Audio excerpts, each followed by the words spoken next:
안녕하세요. 50대 여성입니다. 슬아에 3살 차이가 나는 아들 2명을 두고 있고요. 남편은 사업을 하고 있어요. 남편과 저는 둘 다 웬만한 일에는 좋은 게 좋은 거지 하고만은 낙천적인 성격입니다. 화목하고 문제없는 줄로만 알았던 저희 가족이 이런 일을 겪게 될 줄은 상상도 못했네요. 남편과는 선을 보고 결혼하게 되었습니다.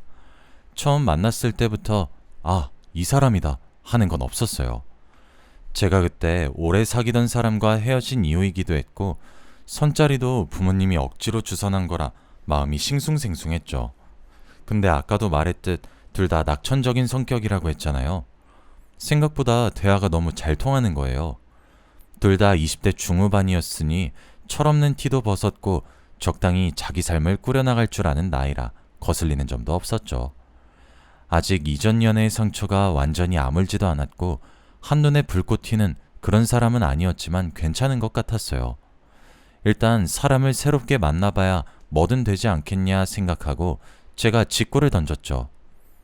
저희 한 달 동안만 만나보는 건 어때요? 네, 그러죠. 사실 거절당할 각오를 하고 말한 거였는데 의외로 남편은 바로 그러자고 대답해 주는 거예요. 처음 만났을 때 그렇게 말했던 건데 말이죠. 각자 일이 있는데 한 달간 매일 만나는 건 좀 부담스러울 수도 있잖아요. 근데 고민하는 척도 없이 흔쾌히 그러겠다 하니 제가 마음에 든 건가 싶기도 했고 기분이 좋았어요.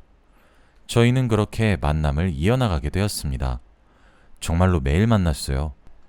제가 그 당시 일하던 직장으로 퇴근 시간에 맞춰 남편이 데리러 와서 꼭 얼굴 보고 집에까지 데려다 주더라고요.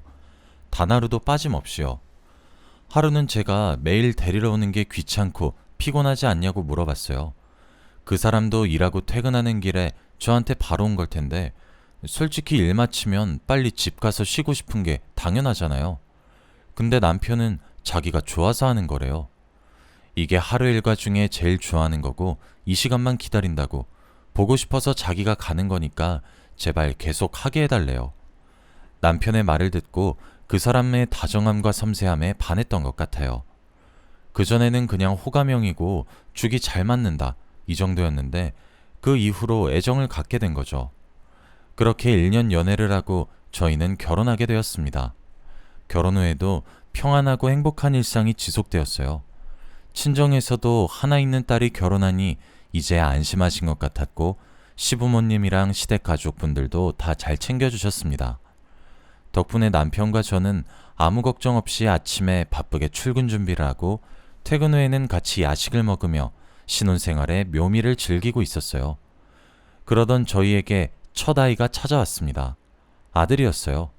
저희는 성별이 어떻든 상관없었지만 시댁에서는 그래도 내심 좋아하시는 눈치였어요. 그리고 3년 후 둘째 아들도 저희에게 찾아와 주었습니다. 그렇게 저도 남편도 어엿한 두 아들의 부모가 되었어요. 아들이 둘이라 사고가 끊이질 않았죠. 첫째는 활달하고 자기 주장이 강한 아이였어요. 이리저리 돌아다니다 자주 다치기도 해서 처음엔 걱정을 많이 했는데 조금 커서는 그래도 형이라 그런지 책임감 있는 모습을 많이 보이더라고요. 아이들 둘 이상 키워보신 분이라면 공감하실 텐데 먹을 걸로 정말 많이 싸우잖아요. 저 과자가 더 큰 애만 해. 다른 게 더 맛있어 보인다느니. 제 눈엔 똑같은데 아이들한텐 꼭 남이 가진 게 더 크고 탐나나 봐요. 유명한 속담처럼요. 두 아들이 어렸을 때는 먹을 걸로 워낙 싸워서 형인 첫째에게 동생은 너보다 약하고 어리니까 형인 너가 돌봐주어야 한다고 몇 번 달래니까 안 그러더라고요. 나름 동생을 아끼는 건지 형제끼리 사이좋은 모습이 보기 좋았습니다. 둘째도 어렸을 때 키우면서 걱정이 많았어요. 다만 첫째랑은 다른 걱정이었죠.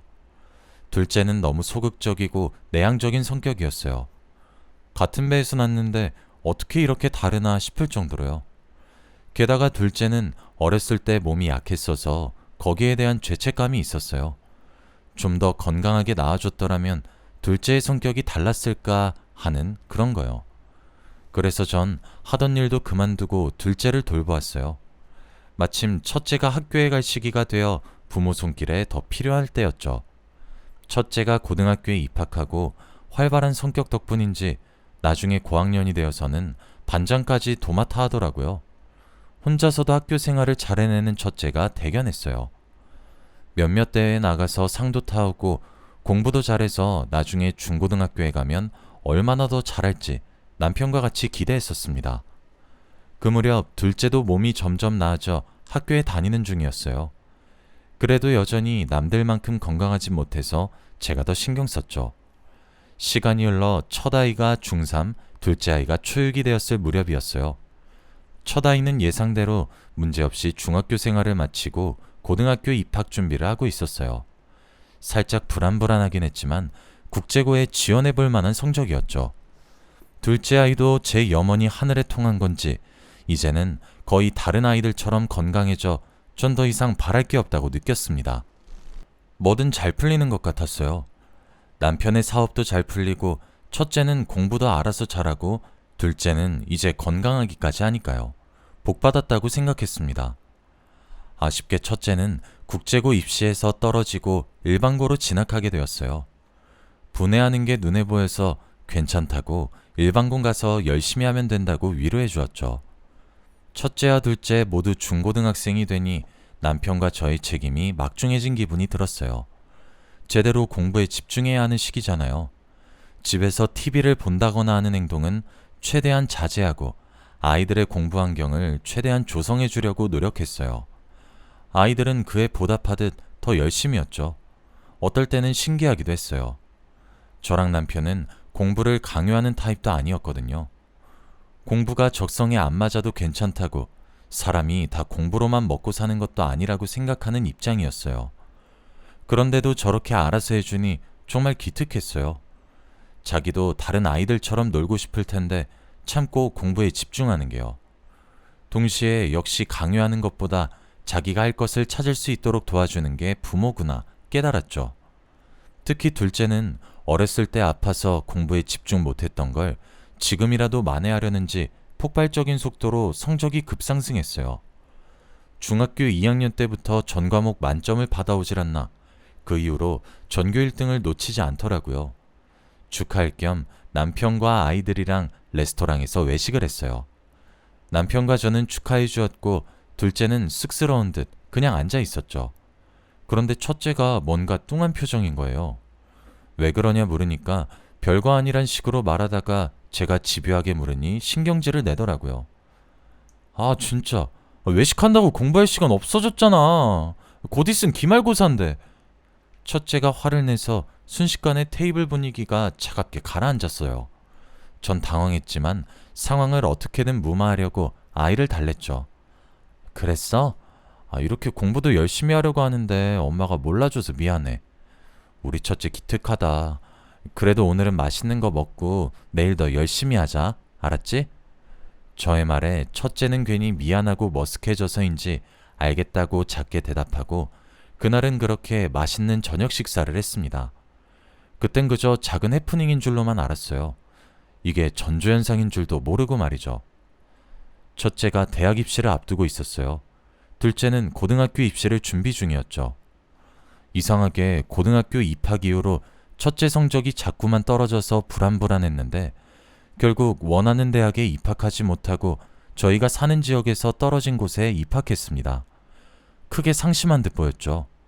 그래도 대학이 인생의 전부가 아니라고 대학 가서 어떻게 하느냐에 따라 달라진다고 달래주었습니다. 어쩔 수 없죠. 저희가 할 수 있는 일은 이거밖에 없으니까요. 둘째는 중학교 생활을 순탄하게 끝내고 전에 첫째가 지원했다 떨어진 국제고에 원서를 넣었어요. 혹시나 첫째가 수능을 준비하는 동안 신경 쓰일까 싶어 첫째에게는 말하지 않고 나중에 합격하면 그때 축하하기로 했죠. 그런데 합격한 거예요. 그것도 1등으로요. 국제고라 부담이 없었던 건 아니었는데 입학 성적이 1등이라 장학금까지 받으면서 다닐 수 있었습니다. 합격하자마자 교복을 맞추러 가서 나간 김에 축하할 겸 맛있는 것까지 먹고 들어왔죠. 그런데 집에 도착하자마자 첫째가 둘째 손에 들린 교복을 보더니 표정이 일그러지는 거예요. 너 그거 뭐냐? 이거 내 교복이야, 형. 있잖아, 형이 신경 쓸까봐 말 못했는데 나 국제고 합격했어. 둘째가 기뻐하는 목소리로 말하는데 첫째가 성큼성큼 다가와서는 갑자기 교복을 획 낚아채선 집어 던지는 거예요. 순간적으로 일어난 일이라 말릴 새도 없었죠. 야, 너 내가 우스워? 너 일부러 지어냈지? 나 놀리냐? 네가 뭐라도 된 기분이지? 난 떨어진 곳에 지어내서 붙으니까 좋냐고. 형, 왜 이래? 네가 뭔데 사사건건 짜증나게? 원래 병신이어서 밖에도 제대로 못 나갔던 주제. 넌 늘 나보다 약하고 전응해야 하는 게 맞잖아. 첫째가 화를 주체하지 못하고 둘째 멱살까지 잡으려 들더군요. 그러면서 하는 충격적인 말에 전 너무 놀라 우선 둘을 떼어 놓으려고 애썼어요. 둘째는 영문도 모른 채 첫째한테 붙잡혀 이리저리 흔들리고 있고 첫째는 욕까지 섞어가며 둘째에게 온갖 막말을 하더군요. 겨우겨우 상황을 진정시키고 남편이 퇴근할 때까지 기다렸다가 남편에게 있었던 일을 말해주었어요. 남편은 첫째에게 가서 이유를 묻고 화를 풀어주려고 하는 듯 했는데 나중에 가서는 남편도 화난 얼굴로 첫째 방에서 나오더라고요. 그러면서 하는 말이 자기가 잘못한 건 하나도 없고 전부 둘째 탓이야. 자기가 수능을 망친 것도 성적이 점점 떨어진 것도 전부 둘째 탓이라고 하네. 왜 그렇게 생각하냐 물으니까 둘째는 자기보다 멍청하고 열등해야 하는데 무슨 반칙을 쓴 건지 컨닝을 한 건지 자기한테서 사랑을 다 뺏어갔다고 생각해. 라는데 정말 당황스러웠어요. 첫째가 그런 생각을 하는 줄은 꿈에도 몰랐거든요. 중고등학생이 된 이후로 첫째와 둘째 사이가 서먹해지긴 했지만 그건 둘 다 사춘기 남자애이기도 했고 공부에 집중하느라 예전만큼 함께 놀 시간이 없어서 그런 거라고 생각했거든요. 그런데 첫째가 은근히 둘째를 깔보고 자기보다 아래 수준이라고 혼자 생각하고 있을 줄은 정말 놀랐죠. 둘째는 그 이후로 많이 놀라기도 했고 자기가 어렸을 때 아팠던 걸 두고 비속어로 매도한 형한테 실망했는지 그 이후로 둘이 말을 잘 안 하더라고요. 첫째는 그 일 이후로 얼마 안 있어 대학 때문에 다른 지역으로 가서 혼자 살았고요. 그래도 시간이 지나고 한동안 떨어져 있어서 그랬는지 아니면 그래도 가족이라 그런 건진 몰라도 첫째랑 간간히 연락도 하고 지냈습니다. 둘째랑도 가끔 안부는 주고받는 것 같더라고요.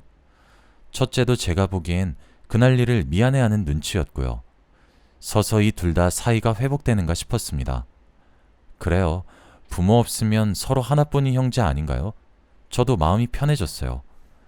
첫째는 대학 졸업 후에도 타 지역에서 직장을 구해 저희와는 따로 살았어요. 둘째는 서울에 있는 이름난 대학교에 가서 졸업하고 취업도 일찍 하더군요. 그리고 얼마 안 있어 결혼하고 싶은 여자가 있다며 소개시켜드리고 싶다고 말하는 거예요.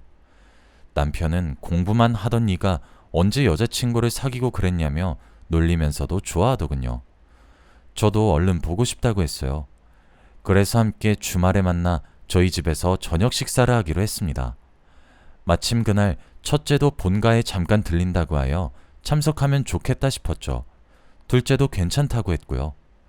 둘째가 데려온 여자친구는 둘째랑 대학 동기였어요. 지금은 대학원에서 더 공부하는 중이라고 했죠. 예의 바르고 사람이 참 올곧다는 인상을 주더라고요. 무엇보다 둘째가 저렇게 좋아하니 남편과 저는 무조건 찬성이었어요.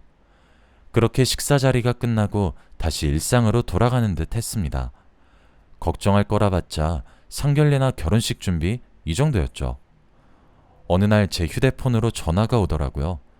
누군가 싶어 받아보니 둘째의 여자친구였어요. 그날 저녁 식사 자리에서 아무래도 결혼 허락까지 받았으니 전화번호가 있어야 할 것 같아 받아두었거든요. 전 반가운 마음으로 전화를 받았습니다. 여보세요?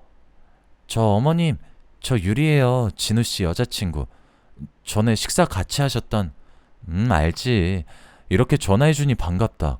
그런데 어쩐 일이니? 그게... 제가 이걸 말씀드려야 하나 한참 고민했는데 그래도 알고 계셔야 할 것 같고 마냥 숨길 수도 없겠더라고요. 그리고 예비 며느리의 입에서 나온 말은 정말 충격적이었어요. 첫째가 그날 식사 자리에서 예비 며느리를 보고 전화번호를 어떻게 알아냈는지 자꾸 연락을 했다고 해요. 그것도 다 추파를 던지는 식으로요. 언제 시간 되느냐, 언제 진우 없이 저녁이나 같이 먹자. 사실 처음 봤을 때부터 왜 진우랑 사귀는지 이해가 안 갔다. 내가 더 잘해줄 자신 있고 내가 진우보다 훨씬 남자답다. 이런 문자들을 지속적으로 보냈더군요. 예비 며느리가 캡처해서 제게 보내줬어요. 예비 며느리도 처음에 너무 놀라기도 했고 둘째에게는 친형이니 이걸 말하기 곤란해서 함구했다고 해요. 그런데 너무 지속적으로 연락을 해오고 새벽에도 자꾸 연락을 하니 일상생활에 지장이 갈 정도라고 하더군요.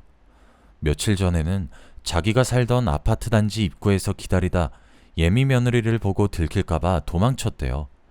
예비 며느리는 그 순간에 재빨리 얼굴을 보고 사진을 찍어뒀고요. 사진을 보니 누가 봐도 첫째가 맞더군요. 이건 그냥 범죄 수준이잖아요. 도저히 못 참겠어서 제게 도움을 청한 게 이해가 갔어요. 예비 며느리에겐 미안하지만 이 정도 수준이면 둘째에게 알릴 수밖에 없다 하고 남편과 둘째에게도 알렸죠. 상이 그때 첫째와 절연하기로 했습니다. 도저히 저희로서는 이해할 수 없기도 했고 스토킹 같은 범죄 행위는 용납이 안 됐어요. 그리고 예비 며느리와의 일을 모른 척 첫째를 본가로 불렀어요. 대충 네가 도와줬으면 하는 일이 있다는 핑계를 대고요. 첫째가 도착하자마자 예비 며느리가 보내온 문자 캡처와 예비 며느리가 찍은 스토커 정황 증거 사진을 인쇄해서 던져줬어요. 우리는 이제 네 부모 아니다. 감히 뒤에서 이런 더러운 짓을 해? 첫째는 사진을 받아들고 당황해서 아니라고 소리치다가 멀찍이 뒤에서 화를 참고 있는 둘째를 보고 달려들려 하더군요. 남편이 그런 첫째를 막아냈죠. 둘째는 그 모습을 보고 더 이상은 참기 힘들었는지 말하더군요. 이제 형이랑 난 완전히 끝이야. 그동안 나한테 무슨 열등감이 있었는진 몰라도 그건 전부 나 때문이 아니라 형 본인의 문제야. 이제 내 탓 좀 그만해. 하다하다 내 여자친구까지 건드려? 그게 사람이 할 짓이야? 둘째는 차가운 목소리로 말하고 저희 집은 첫째와 그렇게 연을 끊었습니다. 둘째는 이제 결혼해서 예비 며느리와 행복하게 잘 살고 있습니다. 가끔 첫째한테 연락이 와요. 아직도 둘째 그놈 싸고 도냐고요. 이러는 걸 보니 아직도 정신을 못 차린 듯 합니다. 만약 한 번만 더 무슨 일이 생기면 그땐 정말 법적으로 무슨 조치를 취하려고요. 저와 남편은 둘 다 똑같이 사랑하면서 키웠다고 생각했는데 이렇게 되어버린 게 씁쓸하고 제 손으로 아들과의 연을 끊으니 어딘가 마음이 시려요. 아이를 키워낸다는 게 참 마음대로 안 되고 힘든 일인 걸 다시 느끼네요. 여러분들은 부디 저와 같은 일이 없었으면 합니다. 제 사연 들어주셔서 감사합니다. 행복하세요.